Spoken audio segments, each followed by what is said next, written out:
వార్తా విశేషాల సమాహారం దుర్గా కేబుల్ న్యూస్ కి స్వాగతం. యువత పారిశ్రామికవేత్తలుగా ఎదగాలని జిల్లా కలెక్టర్ కృష్ణభాస్కర్ అన్నారు. గణేష్ నగర్ లో 30 లక్షల వ్యయంతో ఏర్పాటు చేసిన పరిశ్రమను ప్రారంభించారు.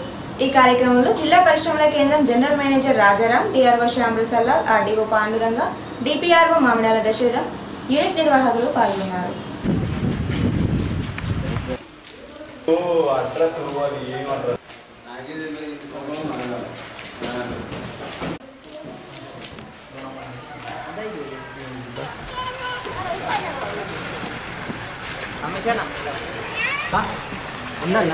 కొంతమంది ఉన్నారు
ఆల్రెడీ. ఇప్పుడు ఎల్లారెడ్డిపేటలో గవర్నమెంట్ కడుతున్న బిల్డింగ్స్ ఉన్నాయి సార్, అందులో యూజింగ్ అవర్ నేల్స్.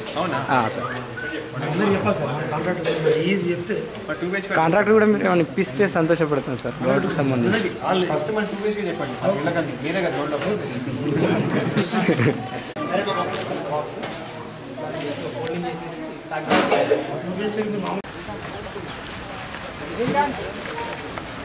జీవో 153 ప్రకారం వేతనాలు అందించాలని కోరుతూ సైజింగ్ వర్కర్స్ యూనియన్ ఆధ్వర్యంలో నిరసన ర్యాలీ నిర్వహించారు. కలెక్టర్ కార్యాలయం ముట్టడించి ఆందోళనకు దిగారు. ఈ కార్యక్రమంలో అధ్యక్షులు కిషోర్, రాము, వెంకటేశం, యాదగిరి, ప్రకాష్, పలువురు కార్మికులు పాల్గొన్నారు.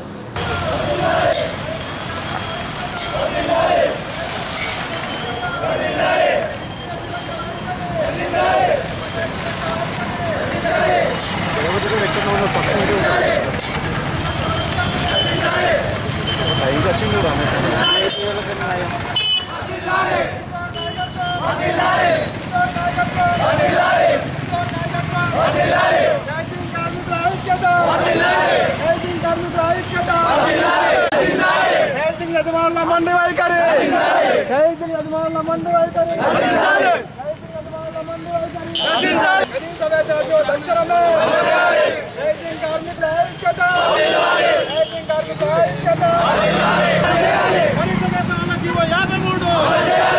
DCL మండి వైఖరి, DCL నిర్లక్ష్య వైఖరి, DCL నిర్లక్ష్య వైఖరి, DCL గారి నిర్లక్ష్య వైఖరి, సైజింగ్ యజమానుల మండి వైఖరి, సైజింగ్ యజమానుల మండి వైఖరి.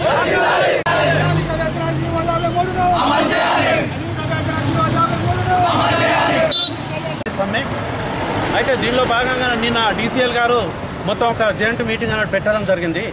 అయితే అక్కడ DCL గారు ఏదైతే ఉందో కనీస వేతనాల జీవోను విస్మరించి, అంటే గవర్నమెంట్ చేసిన జీవోని విస్మరించి జీవో ఇప్పుడు ఎంత అవుతుందో 7,400 చిల్లర ఉంది. అటువంటి దాన్ని ఉన్న వేతనం పైన 900 అనేటువంటి విషయం చెప్పి దాన్ని దాటేసుకొని అక్కడ ఉన్నటువంటి కన్సిలేషన్ క్లోజ్ చేయడం అటువంటి అన్యాయం. అతను ఒక ఏదైతే ఉందో అతని నిర్లక్ష్యానికి నిదర్శనం. వాస్తవంగా చెప్పాలంటే మేము అక్కడ కోరుకునేది ఏంటంటే మా కనీస వేతనాల జీవో 53 అమలు చేయాలని చెప్పి కోరుకుంటున్నాం. అదే అమలు చేయాలి. ఎందుకంటే ఇంత తక్కువ వేతనాలతో మా కార్మికులు బతికేటువంటి పరిస్థితుల్లో ఉన్నారు కాబట్టి ఇప్పుడు ప్రజెంట్లో పొందుతున్నారు ఏదైతే ఉందో 5,800, దానిపైన మొత్తం ఒక 1,500 పెంచిన 1,800 పెంచిన 7,500 అవుతుంది. అయితే ఇంతకన్నా తక్కువ వేతనం ఎవరికి లేదు కాబట్టి ఇక్కడ కలెక్టర్ గారు చొరవ తీసుకొని మా కనీస వేతనాల చట్టం జీవోను అమలు చేయాలని మేము కోరుకుంటున్నాం. జిల్లా ప్రధాన ఆసుపత్రిలో ఆపరేషన్ చేసిన వైద్యులు నిర్లక్ష్యంగా వ్యవహరిస్తూ పేషెంట్ ప్రాణాల మీదకి తెచ్చారని ఆరోపిస్తూ వైద్యులతో కాంగ్రెస్ పార్టీ పట్టణాధ్యక్షుడు సంగీతం శ్రీనివాస్ వాగ్వివాదానికి దిగారు. బాధితురాలికి వైద్యం చేస్తామని తెలపడంతో శాంతించారు.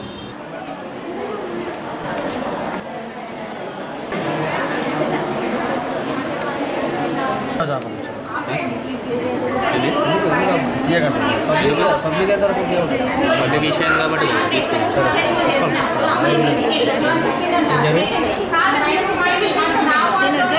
ఇప్పుడు ఎవరు వస్తారు ఎవరు పోతారని మరి ఎవరు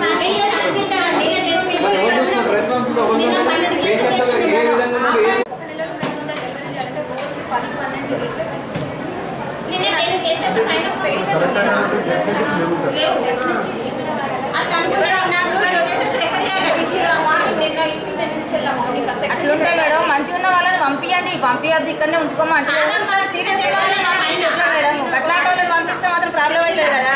జిల్లాలో ఎంతమంది పేషెంట్స్ ఉన్నారు అండర్ దిస్ జిల్లా ఎవ్వరు వీలింగ్ లేరు. కన్నా మీరు వెళ్ళండి అమ్మాయి మీరు బెడ్స్ ఖాళీ లేవంటే లేవు. మేము ఇక్కడ ఎంతమంది అడ్జస్ట్ చేయాలి. అనేది అది కాదు మేడం, ప్రాబ్లం ఉంది కాబట్టి ఆమెను పంపించద్దని అంటున్నాం. మీరు పంపించడానికి తప్పంటలేము. ప్రాబ్లం ఉన్న వాళ్ళని పంపించండి, కొంచెం కేర్ తీసుకొని చూడండి. 100 బెడ్స్ ఉండాలి. 100లో 34 మ్యాటిక్ ఇచ్చిండు కదా. 34 ఎట్లా సరిపోతుంది? 34 కావాలి అనుకున్నప్పుడు నెలకి 20 దాటకూడదు. మరి 200 190 ఇట్లా నాటడం పాసిబుల్. ఇంతవరకు ఎవరికి రాంగ్ కాలేదు. ఏ డెత్ కాలేదు. టీఆర్ఎస్ ప్రభుత్వం యొక్క సాక్ష్యం ఇలా మచ్చుదురక ఇక్కడ సిరిసిల్ల సివిల్ హాస్పిటల్లో జరిగినటువంటి సంఘటన ఇదే కాదు. ఇంతకుముందు కూడా పలు ఆరోపణలతో ఎదుర్కొంటున్నటువంటి సిరిసిల్ల ప్రధాన ఆసుపత్రి యొక్క పరిస్థితి పూర్తిగా అధ్వాన పరిస్థితిగా మారిపోయింది.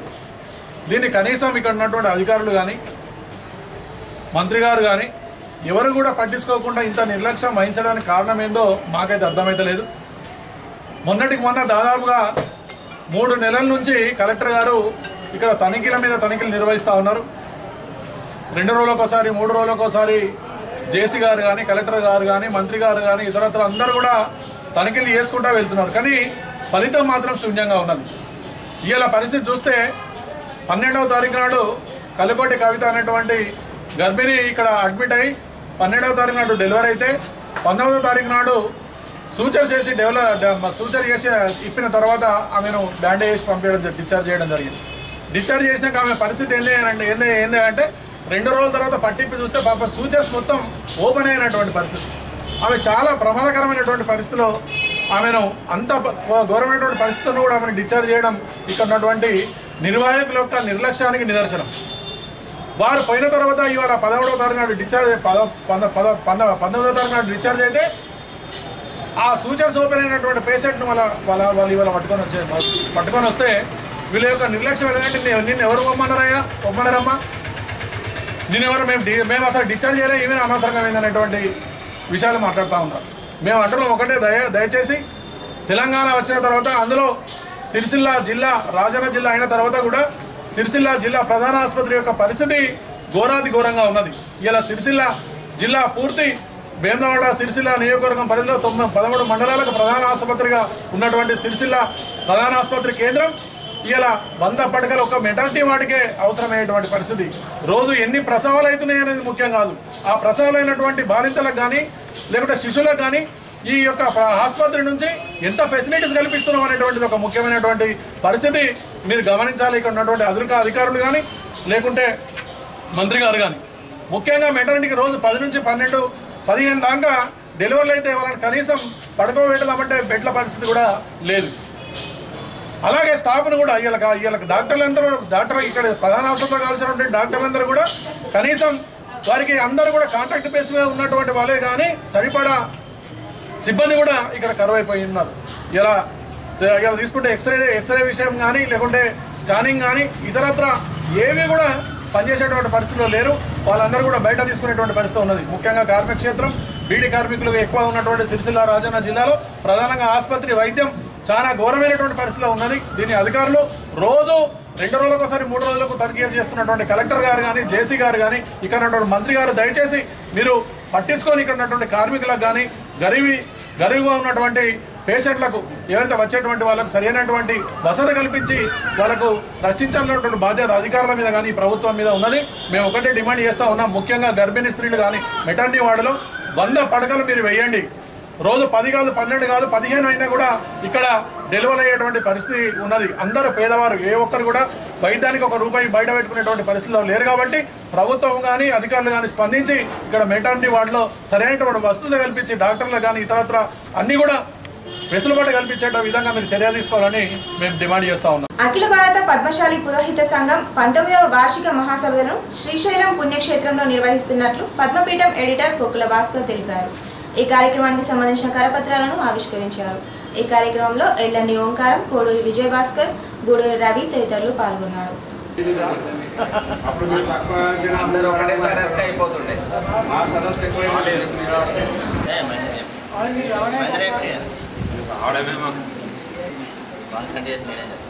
మరి మీ ఓడు ఫోటో తెల్లగా ఉన్నది నల్ల చేసేస్తారు. ఓ తాత జరుగు దగ్గరికి పోయే దగ్గరకంటే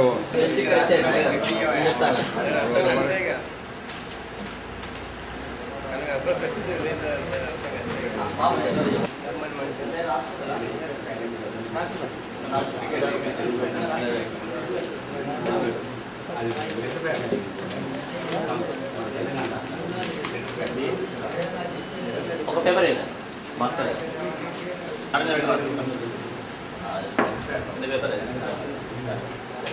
భారత పద్మశాలి పురోహిత సంఘం అనుబంధంగా తెలంగాణ ఏర్పడిన తర్వాత తెలంగాణ పద్మశాలి పురోహిత బ్రాహ్మణ సంఘం ఏర్పడడం అంటే గత సంవత్సరం జరిగింది.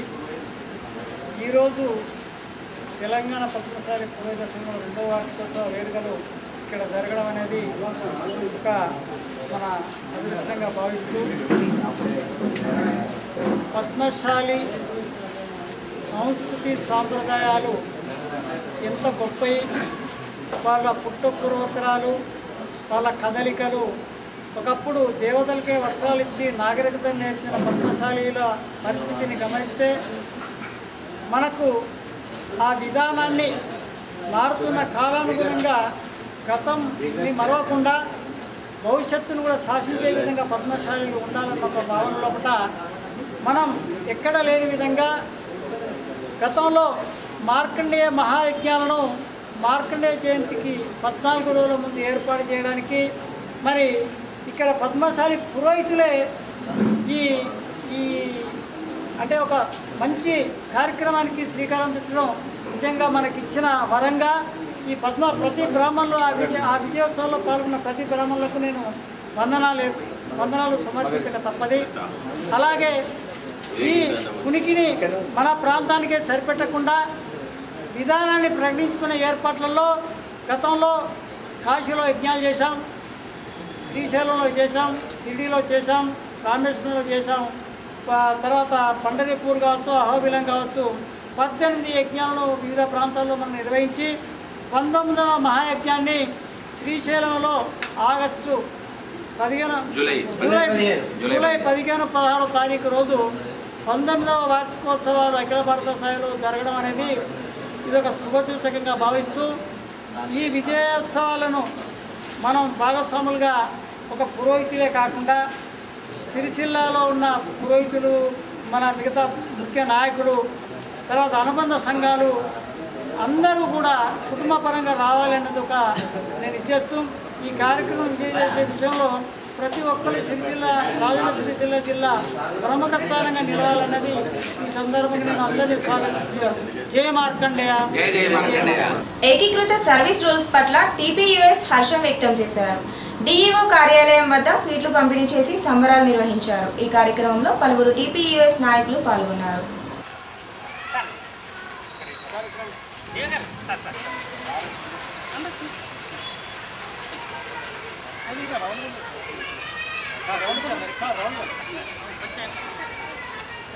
भारत माता की जय, भारत माता की जय.